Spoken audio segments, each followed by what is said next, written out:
প্রথম প্রদীপ যে গেছে তার জন্য, দ্বিতীয় প্রদীপ যে যাবে তার জন্য, আর তৃতীয়টা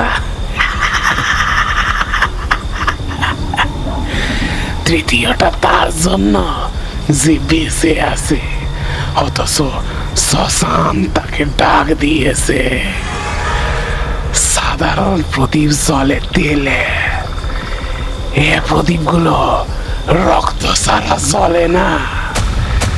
প্রথম প্রদীপটা আমি আমার রক্তে জ্বালিয়েছি, দ্বিতীয় প্রদীপটা জ্বালাতে প্রথম ব্যক্তির রক্ত লেগেছে, আর তৃতীয়টা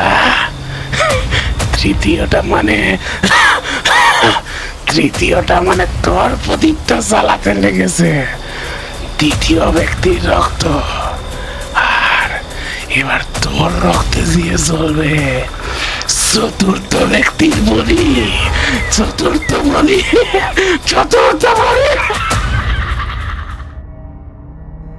আপনি এখন শুনছেন শ্রুতির ধ্বনি, যেখানে প্রতিটা গল্প একটা অনুভূতি।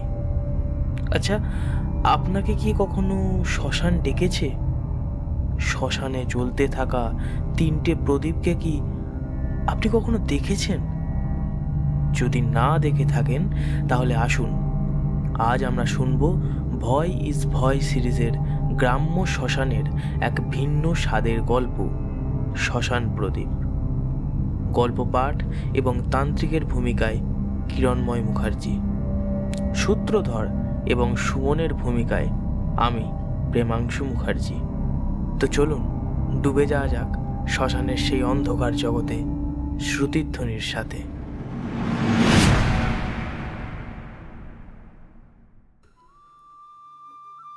অনেকের কাছে শ্মশান খুব পবিত্র, আবার অনেকের কাছে ভয়। যদিও দুটোরই কারণ আছে। এখানে জীবনের শেষটা খুব কাছ থেকে দেখা যায়, তাই অনেকের মন অস্বস্তিতে ভরে ওঠে। আবার কেউ কেউ এই জায়গাতেই শান্তি খুঁজে পায়, কারণ সবকিছু এখানে এসে থেমে যায়। চারপাশে থাকে নীরবতা, মাঝে মাঝে আগুনের শব্দ আর হাওয়ার হালকা বয়ে যাওয়া।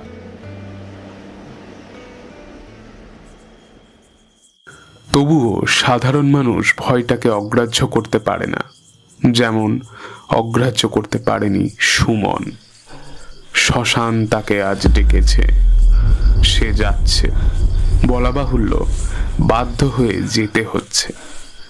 ফাঁকা মাঠের সরুয়াল দিয়ে হেঁটে চলেছে সে দিকভ্রান্তের মতো।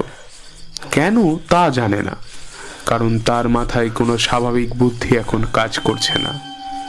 যেন এক প্রকার তাকে কেউ টেনেই নিয়ে যাচ্ছে। সরু আল যেখানে আরো একটু সরু হয়ে গেছে, সেখানে ভুলবশত পা ফেলতে গিয়ে বেকায়দায় পড়ে তার পাটা মুচকে গেল। একটু আর্তনাদ করলো সুমন, কিন্তু সেদিকে ভ্রুক্ষেপ না করে উঠে খুঁড়িয়ে খুঁড়িয়ে চলতে লাগলো শ্মশানের দিকে। এখন তার ঠিক ভুল সত্য মিথ্যা বিচার করার সময় নেই। তাকে যে শ্মশান ডেকেছে, যেতে তাকে হবেই। কিছুক্ষণ হাঁটার পর সুমন পৌঁছে গেল শ্মশানে। এখানে যেন বাতাসটা আলাদা রকমের, হাওয়া বইছে হালকা, কিন্তু তাতে কোনো স্বস্তি নেই, শুধু ভারী এক অনুভূতি। কিছুক্ষণ আগেই এখানে একটি দেহ পোড়ানো হয়েছে, সেই পোড়া গন্ধ এখনো হাওয়ার সাথে ঘষ্টে বেড়াচ্ছে। ধোঁয়ার রেশ বাতাসে মিশে আছে, চোখে পড়ে না, কিন্তু নিঃশ্বাসে ধরা পড়ে। মাটির গন্ধের সাথে মিশে আছে সেই ছাই আর আগুনের স্মৃতি। চারপাশের নিস্তব্ধতা এতটাই গভীর যে সুমন তার নিজের বুকের ধুকপুকুনির আওয়াজ শুনতে পাচ্ছে। হাওয়ার ঝাপটায় শুকনো পাতা নড়ে উঠলে মনে হয় কেউ যেন ফিসফিস করে কথা বলছে। তার এখন এই সব অনুভব করার সময় নয়, তাকে এগিয়ে যেতে হবে। সে এক মুহূর্ত না দাঁড়িয়ে এগিয়ে চলল। খানিকটা দূর এগিয়ে এসে সে দেখল মাঝারি মাপে 3টে প্রদীপ জ্বলছে। সে সেখানে থমকে দাঁড়ালো। হঠাৎ যেন তার চেতনা ফিরে এলো।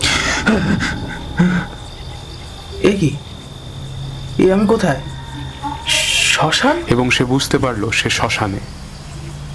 যেমনটা কেউ অঘরে ঘুমোচ্ছে, হঠাৎ করে ঘুম ভেঙে গেলে যেরকম মনে হয়, সেরকম যেন সুমন এক অঘোর ঘুম থেকে উঠল। একটা সময় মনে হলো যে এটা হয়তো স্বপ্ন, কিন্তু না, এটা বাস্তব। 3টে প্রদীপ জ্বলছে শ্মশানে। শ্মশানের অদ্ভুত নিস্তব্ধতার মাঝে 3টি প্রদীপ যেন এক মায়াময় ছায়াছবির পটভূমিকা তৈরি করেছে। সুমন চাইলেও তার নজর ফেরাতে পারছে না ওই প্রদীপগুলোর দিক থেকে। হঠাৎ পেছন থেকে একটি আওয়াজ ভেসে এলো। এবার যেন সুমনের চমক ভাঙল এবং ঘুরে তাকালো পেছনের দিকে। দেখলো সেখানে এক তান্ত্রিক দাঁড়িয়ে আছে। তার গায়ে আছে মলিন হয়ে যাওয়া কালো বসন, যেটা বহু জায়গায় জোড়া দেয়া, এবং ধুলোময় কালচে সুতোয় সেলাই করা খাটো করে পরা ছোট কালো ধুতি। গলা থেকে ঝুলছে ছোট ছোট রুদ্রাক্ষ আর তামার তাবিজ। লম্বা শীর্ণ শরীর, কাঁধ দুটো একটু ঝুঁকে আছে, তবু যেন অদ্ভুত দৃঢ়তা। চামড়া রোদে পুড়ে তামাটে, শিরাগুলো স্পষ্ট, যেন শরীর জুড়ে অনেক গোপন মন্ত্র লেখা। জটা জুটো চুল কাঁধ ছুঁয়ে নেমে এসেছে, কপালে ছাইয়ের দাগ। গলার স্বরটা কর্কশ কিন্তু গম্ভীর। সে আবার বলল, আসতে কোনো অসুবিধা হয়নি তো? সুমন ভয়ে ভয়ে বলল, কে আপনি? আমি এখানে কি করে? আরে প্রদীপগুলো কিসের? সে আবার সেই কর্কশ ভারী গলায় ব্যঙ্গের সুরে উত্তর দিল, প্রথম প্রদীপ যে গেছে তার জন্য, দ্বিতীয় প্রদীপ যে যাবে তার জন্য, আর তৃতীয়টা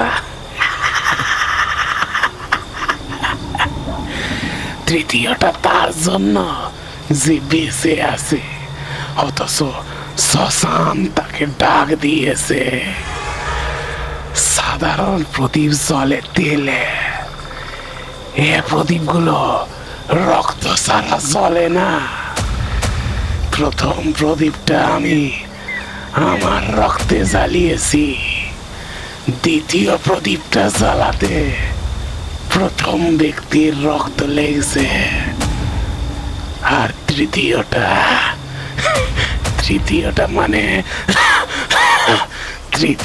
মানে তোর প্রদীপটা জ্বালাতে লেগেছে দ্বিতীয় ব্যক্তির রক্ত। আর এবার তোর রক্তে দিয়ে জ্বলবে চতুর্থ ব্যক্তির বলি।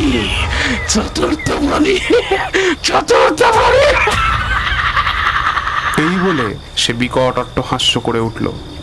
আর ভালো লাগলো না সুমনের। অনেকটা সাহস ও দৃঢ়তা একসাথে সঞ্চয় করে বলল, কি সব যাতা! কথাটা শেষ করার আগেই ওই তৃতীয় প্রদীপের আলোয় সে দেখলো তার ছায়া নেই। সে যেন ভয়ে এক পা পিছিয়ে গেল। তার চিন্তা ভাবনা মনে হলো যেন লোপ পেয়েছে, মাথা কাজ করছে না। একবার যেন চকিতে মনে হলো ছুটে পালিয়ে যাবে এখান থেকে, কিন্তু তা কি সম্ভব?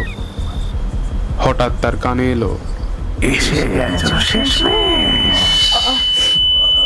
না না, এই গলাটা সেই তান্ত্রিকের নয়, বরং এগুলো যেন দুটো মানুষ বহু দূর থেকে ক্ষীণ গলায় ফিসফিস করে কথা বলছে। এবং তার তীব্রতা এতটাই যে সুমন তার কানটা চেপে ধরলো জোরে। চোখ বুজে আর্তনাদ করে উঠল, এবং সেই প্রবল আর্তনাদের মধ্যেই চোখ খুললো এবং দেখলো বৃদ্ধ তান্ত্রিক ধ্যানে বসেছেন এবং তীব্র জোরে মন্ত্র উচ্চারণ করছেন। তীব্রতা যেন আগের থেকে আরো প্রবল। সুমনের মনে হলো তার মাথা ফেটে যাবে। তাহলে কি এই তান্ত্রিকটাই?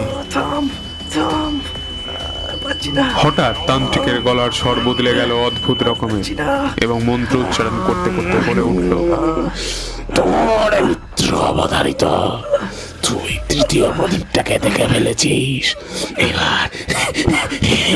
এবার তোকে আর আমার হাত থেকে কেউ বাঁচাতে পারবে না।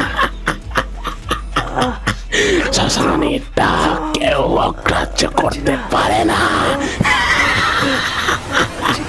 সুমন বুঝে গেল তার মৃত্যু নিশ্চিত। তার হাত পা অবশ হয়ে এসেছে। সে বুঝতে পারছে না কি করবে। তার মাথা কাজ করছে না, শরীরের সব অঙ্গ প্রত্যঙ্গ বিকল হয়ে যাচ্ছে। হঠাৎ তান্ত্রিকটা মন্ত্র থামিয়ে ক্রূর হাসি নিয়ে তার পায়ের দিকে তাকালো। সঙ্গে সঙ্গে সেও তার পায়ের দিকে তাকালো। হঠাৎ যেন সে অনুভব করলো পায়ের নিচের মাটি হালকা নড়ে উঠেছে। প্রায় সঙ্গে সঙ্গে শ্মশানের মাটি ফেটে বেরিয়ে এলো একটা কালো পোড়া হাত। হাতটা শক্ত করে তার পা চেপে ধরলো। সে ভয়ে চিৎকার করতে গেল, কিন্তু কণ্ঠস্বর আটকে গেল কণ্ঠনালীতেই। সে ছটফট করতে লাগলো, কিন্তু হাতটার শক্তি অস্বাভাবিক। ধীরে ধীরে তাকে মাটির নিচে টেনে নিতে লাগলো।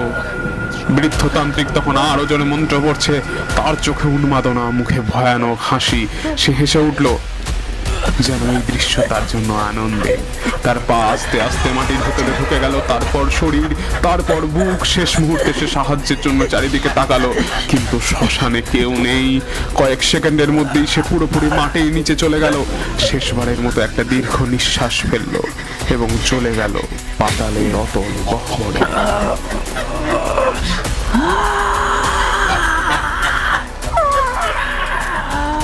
এবং সেই পাতাল গহ্বর আপনা থেকেই বন্ধ হয়ে গেল, যেন কিছুই ঘটেনি। শুধু বাতাসে ভেসে রইল তান্ত্রিকের পাগল করা হাসি আর শ্মশানের সেই ভয়ঙ্কর ডাক।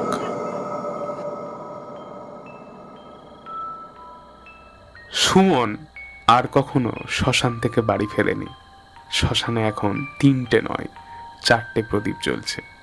তৃতীয়টা সুমনের ছিল, চতুর্থটা আপনার। এই গল্পটা আমি বলছি না, বলছে শ্মশান। আসবি না? যদি এই কথাটা শোনার পর হঠাৎ বাতাস থেমে যায়, পেছনে তাকাবেন না যেন, কারণ ডাকটা ইতিমধ্যেই দেয়া হয়ে গেছে। মরবি, মরবি রে তুই।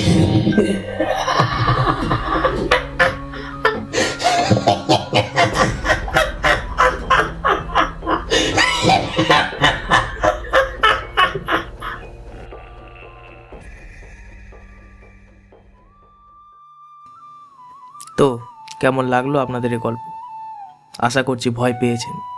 যদি ভয় পেয়ে থাকেন তাহলে ভিডিওটিকে লাইক করে দেবেন এবং শেয়ার করে দেবেন তাদের কাছে যাদের আপনি ভয় পাওয়াতে চান। আর ছোট্ট করে কমেন্ট করে দেবেন যে কোন জায়গাটায় আপনি শিহরিত হয়েছেন এবং ভয় অনুভব করেছেন। আর এরকমই নানান ধরনের ভয়ের গল্প, রহস্যের গল্প, প্রেমের গল্প, দমফাটা হাসির গল্প, এগুলো সব আসতে থাকবে। তাই চ্যানেলটিকে প্লিজ সাবস্ক্রাইব করে দেবেন এবং পাশে থাকা বেল আইকনটি টিপে দেবেন, যাতে সবার প্রথমে আপনি গল্প অনুভব করতে পারেন। আজ তাহলে আসি, দেখা হচ্ছে পরের কোনো গল্পে।